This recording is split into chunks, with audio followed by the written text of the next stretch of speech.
We have a little more than a year left to get the new required driver's licenses, and yet there are still millions in our state who are still without one.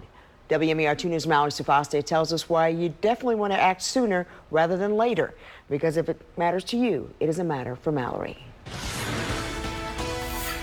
A Frederick woman waited months and went to court just to get the right license. The headache stems from an error made 45 years ago, but she didn't find out about it until a few weeks before her license expired. By now, you've hopefully heard about the Real ID Act, a federal law that takes effect October 2020, requiring all plane passengers to have the right documents on file with the government.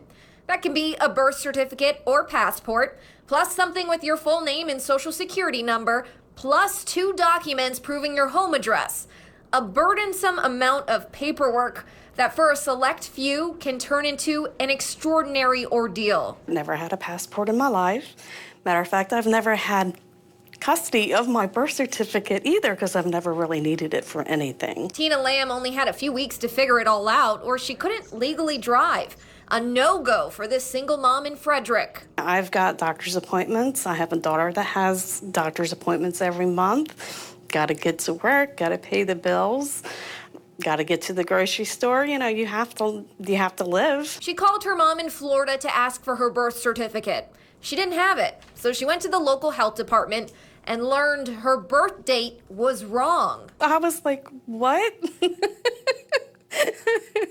I was like, how can that possibly be? So it was explained, you know, hospitals make mistakes. It's just a typo. Somebody hit a 1 instead of a 2. That little typo meant she needed a notarized letter from her mom. Tina was born Suburban Hospital. And a court date. It took about 3 months in order to get that date for the court. While she waited for a date, her license expired, and the MVA cut her off after 2 temporary extensions. I wasn't sleeping. It was so overwhelming. It was so overwhelming. Tina finally had her day in court in June. 5 minutes. That was all it took.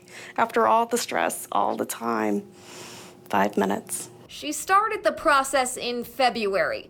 Oh, she also had to pay $165 to file the petition. Somebody else's mistake. These are very important, vital records, and they have to be accurate. Lee Hurt with the Division of Vital Records has been trying to manage the flood of visitors and calls they've received since January.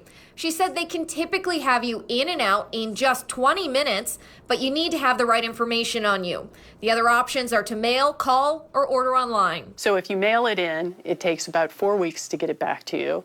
But if you use the internet or phone orders, we can get it back in 12 business days. The hoops aren't over after Vital Records. Next comes an in-person meeting with the MVA. Thousands will go through this very same process. So if Tina could impart one lesson, it would be, if you procrastinate, you're going to be out of time and you will lose your license. We checked in with Tina. Vital Records has updated her birth date, but because her license is expired, she'll have to wait for the office to mail her a copy. This could take several weeks.